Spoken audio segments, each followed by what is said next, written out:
ابن مسعود کہتے ہیں جب کوئی آدمی اللہ سے سوال کرنے کا ارادہ کرے تو پہلے وہ اللہ کی ایسی حمد و ثنا بیان کرے جو اس کے لائق ہے، پھر نبی صلی اللہ علیہ وسلم پر درود بھیجے، اس کے بعد دعا کرے۔ اس طرح کرنے سے ممکن ہوگا کہ وہ کامیاب ہو جائے، یعنی اپنی مطلوبہ چیز کو پا لے، اس کی دعا قبول ہو جائے۔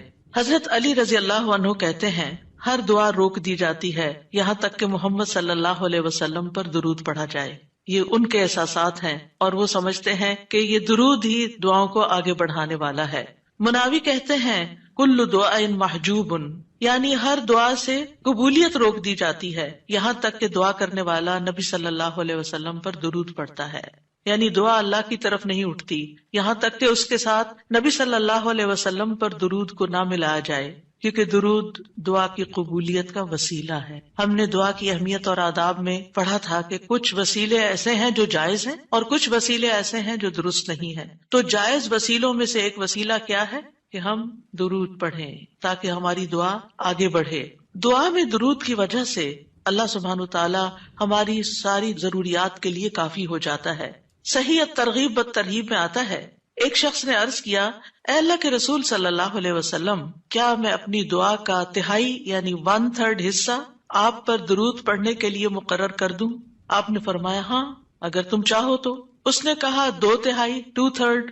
آپ نے فرمایا ہاں اگر تم چاہو۔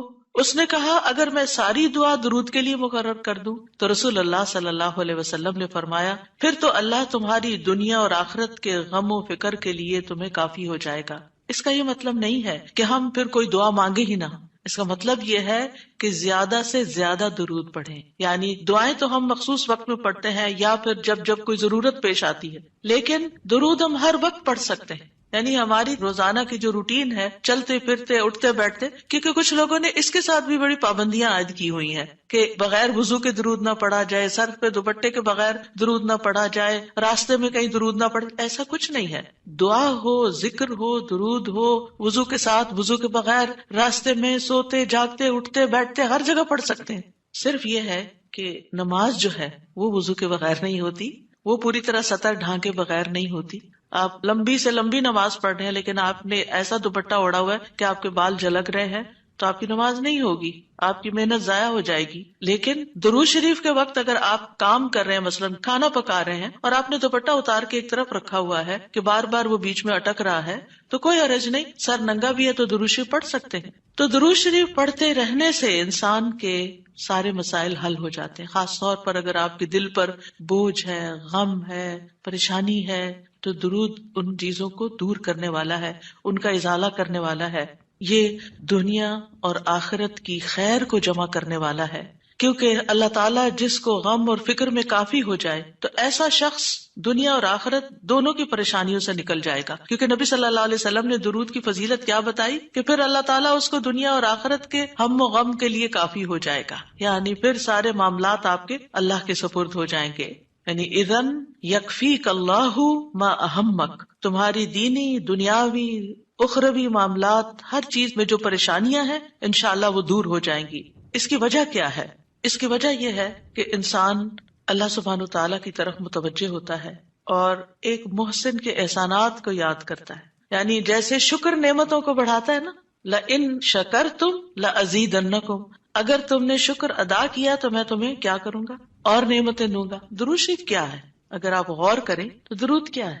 درود دراصل نبی صلی اللہ علیہ وسلم کے ہم پر جو احسانات ہیں کہ آپ نے ہمیں ایمان سے روشناس کیا، قرآن سے روشناس کیا، حکمت سے روشناس کیا اور ہماری خاطر دعائیں کی، بے شمار احسانات ہیں نا آپ صلی اللہ علیہ وسلم۔ آج ہم آپ کو کیا بدلہ دے سکتے ہیں؟ کس شکل میں بدلہ دے سکتے ہیں؟ ہم آپ کے لیے کیا کر سکتے ہیں؟ ہمارے والدین ہمارے ساتھ احسان کرتے ہیں تو ہم ان کی خدمت کرتے ہیں، ہم ان کو کچھ پکا کے دے دیتے ہیں، ہم ان کو کچھ کھلا دیتے ہیں، ہم ان کو کچھ گفٹ دے دیتے ہیں، یعنی مختلف طریقے سے ماں باپ کو خوش کرنے کی کوشش کرتے ہیں، چاہے انہیں ضرورت ہو یا نہ ہو۔ ہم سب ایسے ہی کرتے ہیں نا، یعنی ہم یہ تھوڑی دیکھتے ہیں کہ ان کو اس وقت ہمارے لاڈ پیار کی ضرورت ہے یا نہیں ہے، وہ دکھی ہیں، پریشان ہیں یا نہیں ہے۔ ہم اپنی محبت کا اظہار کسی نہ کسی شکل میں کرتے رہتے ہیں۔ وہ فوت ہو جاتے ہیں تو پھر کیا کرتے ہیں؟ پھر ان کو وزٹ نہیں کر سکتے، ان کو دیکھ نہیں سکتے، ان کو کچھ دے نہیں سکتے، انہیں کچھ کھلا پلا نہیں سکتے، پھر ہم ان کے لیے بس صرف دعائیں کرتے ہیں یا صدقہ خیرات کر دیتے ہیں. یہی چیزیں ان کو فائدہ دیتی ہیں. نبی صلی اللہ علیہ وسلم کے احسانات ہم پر سب انسانوں سے زیادہ ہیں، ہمارے ماں باپ سے بھی زیادہ ہیں ہم پر. اگر ہم سیرہ پڑھیں اور دیکھیں کہ آپ نے کتنے دکھ اٹھائے، کتنے غم اٹھائے، کتنی پریشانیوں سے گزرے، تو حیران ہو جاتا ہے انسان کہ اتنی بھی سچی خیرخواہی کسی انسان کے اندر ہو سکتی. النبی اولی بالمؤمنین من انفسہم، نبی تو تم سے بھی زیادہ تمہارے لیے مہربان ہے. یعنی ہم اپنی جانوں کے بارے میں اتنے فکر مند نہیں ہوتے، ہم اپنے آپ کو خود جہنم کی آگ سے بچانے کے لیے وہ فکر نہیں کرتے جتنی فکر ہمارے نبی صلی اللہ علیہ وسلم نے ہمارے لیے کی. تو ان کے احسانات کا بدلہ کیسے دیں گے ہم ان کے لیے کیا کریں گے؟ ہم ان کے لیے درود پڑھیں گے. تو یہ درود کا پڑھنا آپ کے احسانات کا بدلہ تو ہم کہاں سے دے سکتے ہیں، لیکن اس کے جواب میں ایک شکریہ ادا کرنے کا انداز ہے. ان کی مہربانیوں کو اکنالج کرتے ہیں، کیونکہ جو شکر گزار انسان ہوتا ہے وہ دنیا میں بھی مطمئن ہوتا ہے، اس کی ایک فلفلمنٹ ہوتی ہے، اور پھر یہ ہے کہ اس کے آگے کے مرحلے بھی آسان ہوتے. وہ جس کے ساتھ بھی شکر گزاری کا معاملہ کرتا ہے، عام انسانوں کے ساتھ بھی، تو وہ ان کا محبوب بن جاتا ہے. تو جب ہم اللہ تعالیٰ کا شکر ادا کرتے ہیں تو کیا ہم اللہ کے محبوب نہیں ہوں گے؟ جب ہم رسول اللہ صلی اللہ علیہ وسلم کا شکریہ ادا کرتے ہیں، اور شکریہ ادا کرنا صرف زبان سے تھینک یو کہنا نہیں ہوتا، وہ مختلف طریقے سے کسی کو دعا دینا بھی. یعنی اگر ہم کسی کے احسان کا بدلہ صرف دعا کی شکل میں بھی دیتے ہیں تو یہ بھی شکریہ ادا کرنے کی بہت بڑی قسم ہے. اور پلٹ کر واپس تو اپنے اوپر ہی آتا ہے. یعنی جب شکر کسی کا ادا کرتے ہیں، جب کسی کے احسان مند ہوتے ہیں، ایک ہوتا ہے بس صرف تکلفاً رسماً ایک فیشن کے طور پہ، ایک روٹین کے طور پر کسی کو تھینک یو بول دینا، نہیں، دل سے جینوئنلی دوسرے کا شکر گزار ہونا، یہ اس کے دل میں آپ کی محبت بڑھاتا ہے.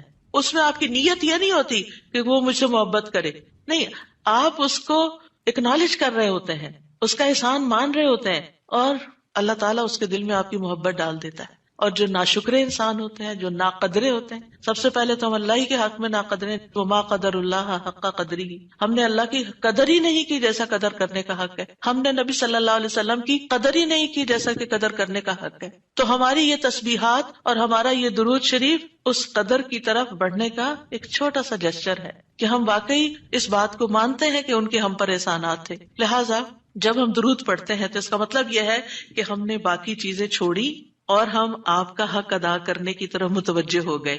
تو یہ چیز اللہ تعالیٰ کو کتنی پسند آتی ہوگی کہ یہ اپنے لیے کچھ نہیں مانگ رہا، اپنے لیے نہیں کچھ مانگ رہا، اپنی باتیں نہیں کر رہا، یہ اپنے غموں کو بھول کے، اپنے کاموں کو چھوڑ کے صرف نبی صلی اللہ علیہ وسلم پر درود بھیج رہا، یعنی ان کا احسان مان کر ان کا شکریہ ادا کرتے ہوئے ان کے لیے دعا کر رہا ہے. نبی صلی اللہ علیہ وسلم اللہ تعالیٰ کے محبوب ہیں، سب سے بہترین بندے ہیں، سب سے بہترین نبی ہیں. اللہ تعالیٰ ان سے محبت کرتا ہے. اللہ تعالیٰ فرماتے ہیں قل ان کنتم تحبون اللہ فاتبعونی یحببکم اللہ، کہہ دیجیے اگر تم اللہ سے محبت کرتے ہو میری اتباع کرو، اللہ تم سے محبت کرے گا. تو نبی صلی اللہ علیہ وسلم کی اتباع ہو، آپ کی سنتوں پر عمل کرنا ہو، آپ پر درود پڑھنا ہو، یہ سب کس میں اضافہ کرتا ہے؟ اللہ کی محبت بندے کو ملتی ہے. یحببکم اللہ، اللہ تم سے محبت کرے گا. اور اللہ تعالیٰ جس سے محبت کرے پھر اس کی تو بات ہی کیا، سیجعل لهم الرحمن ودا، اس کے مسائل کیسے حل نہیں ہوں گے؟ اس کے مسائل ضرور حل ہوں گے، اس کے غم دور ہوں گے، اس کی پریشانیاں دور ہوں گی. لہٰذا جب ہم اس سٹیٹ میں آ جاتے ہیں تو پھر آپ دیکھیں کہ یہ درجہ اس سے بھی بڑھ جاتا ہے جو ہم اپنے لیے خود کچھ مانگ رہے ہوتے ہیں نا. کیونکہ جب آپ کو کسی سے محبت ہوتی ہے تو آپ اس کے لیے کچھ بھی کرنے کو تیار ہوتے ہیں. یہ تو انسان کا حال ہے، انسان کی محبت ہے نا. تو جس انسان سے اللہ کو محبت ہو پھر اس کے مسئلے کیسے حل نہیں ہوں گے؟ اللہ سبحانہ وتعالیٰ اس کے لیے بہترین چیزیں کیوں نہیں کریں گے؟ تو اس طرح یہ درود جو ہے وہ دعا سے بھی بازی لے جاتا ہے کہ انسان اللہ کی محبت حاصل کر لیتا ہے، اور اس کے نتیجے میں دعائیں قبول ہوتی ہیں اور اللہ تعالیٰ کی طرف سے رحمتیں آتی ہیں، درجے بلند ہوتے ہیں، گناہ معاف ہوتے ہیں. لیکن اس کا یہ مطلب ہرگز نہیں کہ آپ باقی دعائیں نہ مانگیں، کیونکہ خود نبی صلی اللہ علیہ وسلم نے ساری دعائیں مانگی ہیں. یہ جو ہم آپ کو جتنی بھی دعائیں سکھا رہے ہیں یہ مسنون دعائیں ہیں، ان کو دعا سمجھ کے پڑھیں اور اس کو ریپیٹڈلی پڑھیں، کیونکہ دعا میں تکرار بھی ضروری ہے. ہم آداب میں پڑھ چکے ہیں، اصرار ضروری ہے، تکرار ضروری ہے، افتقار ضروری ہے. تو اپنی محتاجی، اپنی عاجزی، اپنی ہمبلنس کو ظاہر کرتے ہوئے اللہ تعالیٰ سے مانگتے رہیں. تو درود جو ہے اس کے بارے میں جو قرآن مجید میں آتا ہے، آیت دوبارہ سنتے ہیں، بے شک اللہ اور اس کے فرشتے نبی پر رحمت بھیجتے ہیں، اے لوگو جو ایمان لائے ہو تم بھی ان پر درود بھیجو اور خوب خوب سلام بھی بھیجتے رہا کرو۔ ان اللہ وملائکتہ یصلون علی النبی، اللہ سبحانہ و تعالی خود اور اس کے فرشتے نبی صلی اللہ علیہ وسلم پر درود بھیجتے ہیں۔ اللہ سبحانہ و تعالی درود بھیجتے ہیں، اس کا کیا مطلب ہے؟ یعنی اللہ سبحانہ و تعالی ملائے اعلیٰ میں، آسمانوں کی بلند مجلس میں اپنے بندے، اپنے نبی محمد صلی اللہ علیہ وسلم کی تعریف کرتے ہیں، ان کے بلند مرتبے اور ان کی بلند شان کی خبر دیتے ہیں۔ اللہ تعالیٰ ان کی خود تعریف کرتے ہیں، ثنا کرتے ہیں، آپ پر رحمتیں اور برکتیں نازل کرتے ہیں۔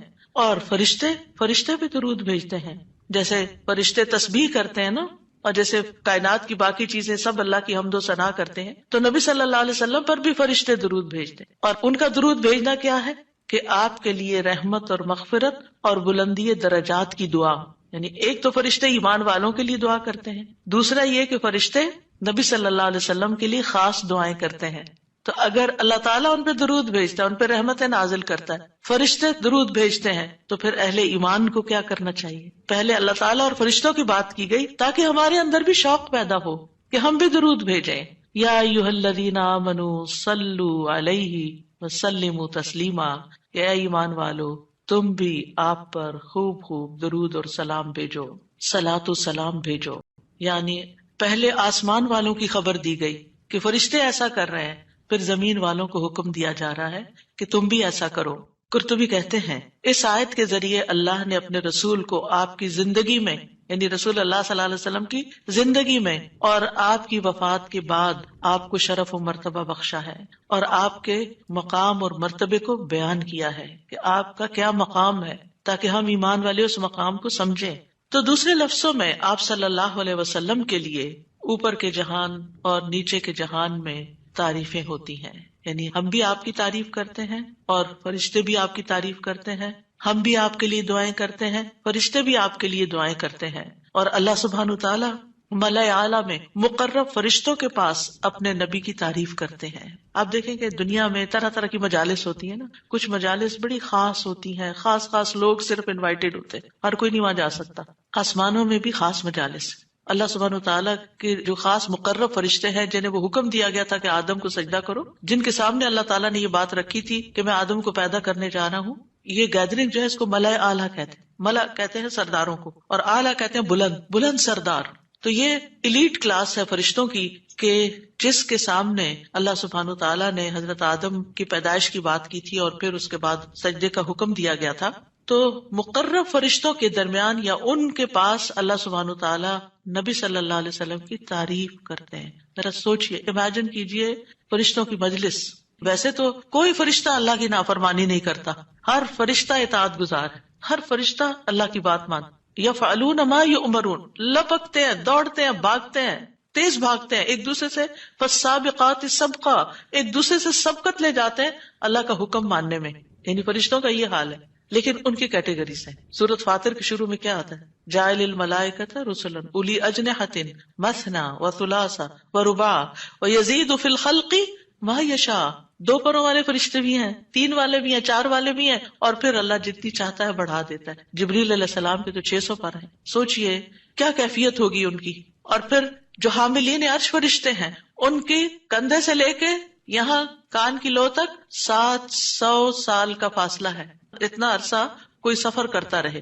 اب آپ خود سوچیں کہ اتنے بڑے فرشتے ہیں وہ، ان کے سامنے اللہ سبحانہ و تعالی محمد صلی اللہ علیہ وسلم کی تعریف فرماتے ہیں۔ آپ کے مقام کا اندازہ کریں، کیا ہم نے قدر کی اپنے نبی کی؟ ہم کیا درود پڑھتے ہیں، ہم کیا تعریف کرتے ہیں، ہم کتنا جانتے ہیں آپ کو، ہم آپ کی سنت کو کیا سمجھتے ہیں؟ حدیث، یہ تو حدیث ہے، یہ قرآن تو نہیں ہے۔ استغفر اللہ، آپ نے دین کے مختلف چیزوں میں فرق کر دیا جس کو خود رسول اللہ صلی اللہ علیہ وسلم دے کر گئے تھے، آپ کس راہ پہ چل پڑے؟ تو آپ سوچئے کہ اللہ کے رسول صلی اللہ علیہ وسلم کی تعریف وہاں ہو رہی. راہ گزرتا بھی کوئی ہماری تعریف کر دے نا تو ہم ایسے بھول جاتے ہیں کہ بڑی چیز ہو گئے، ہم پتہ نہیں کیا بن گئے ہیں. اس کو بھی بہت کچھ سمجھتے ہیں. کبھی فیس بک پہ لگاتے ہیں یہ فلاں نے ہماری تعریف کی ہے، کبھی کچھ کرتے ہیں کبھی کچھ کرتے ہیں. تعریف آپ سوچئے پھر ہم کیا ہے اور محمد صلی اللہ علیہ وسلم کیا ہے جن کی تعریف اللہ تعالیٰ کر رہے ہیں اور وہ فرشتوں کی مجلس میں کر رہے ہیں. اس تعریف کا کیا کہنا. ایسے پیغمبر پر، ایسے نبی پر کیا ہم درود نہیں بھیجیں گے؟ کیا ہم ان کے لیے دعائیں نہیں کریں گے؟ اللہ سبحانہ و تعالیٰ سے ان کے لیے وسیلہ نہیں مانگیں گے؟ تو صلاۃ کا جو لفظ ہے، صلاۃ کا لفظ اس کے معنی میں رحمت بھی ہے، ذکر خیر بھی ہے، دعا بھی ہے. رحمت، ذکر خیر اور دعا. قاموس میں ہے الصلاۃ الدعاء والرحمت والاستغفار وحسن الثناء من اللہ عز وجل علی رسولہ صلی اللہ علیہ وسلم. صلاۃ سے مراد دعا، رحمت، استغفار اور اللہ عز و جل کی طرف سے اس کے رسول کی تعریف ہے. یعنی درود کا یہ مطلب ہے، یعنی اللہ تعالیٰ کی طرف سے صلاۃ بھیجنے کا مطلب کیا کہ اللہ تعالیٰ آپ سے راضی ہیں اور آپ پر رحمت نازل کرتے ہیں. ٹھیک ہے، یعنی اللہ تعالیٰ آپ پر درود بھیجتے یعنی آپ پر رحمت نازل کرتے ہیں اور آپ سے راضی ہیں.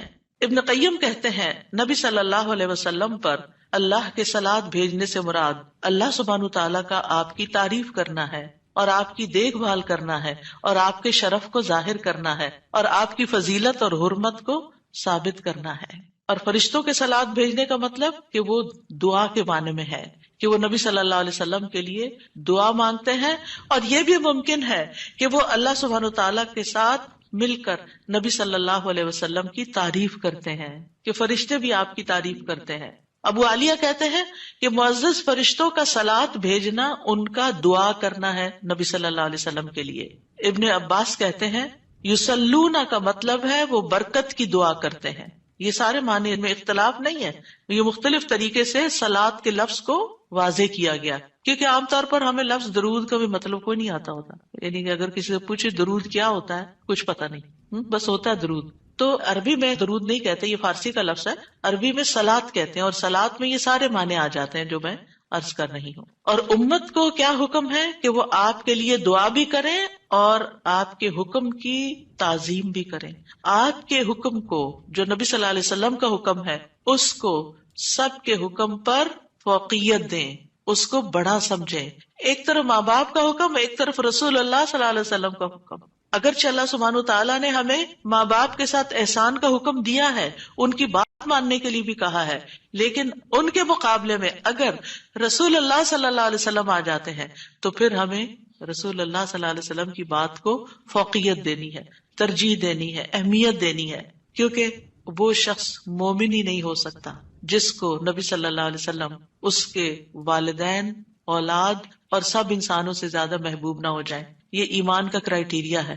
سارے انسانوں، چاہے کوئی کتنے بڑے بڑے اسکالرز ہوں، سائنٹسٹ ہوں، ریسرچرز ہوں، چاند پہ جانے والے لوگ ہوں، جو مرضی ہوں، جہاں رسول اللہ صلی اللہ علیہ وسلم کی بات آ گئی یہ بات سچی ہے. صدق اللہ و رسولہ، اللہ اور اس کے رسول نے سچ کہا ہے. صحیح اوتھینٹک حدیث سامنے آ گئی ہے، ایسا ہی کرنا چاہیے.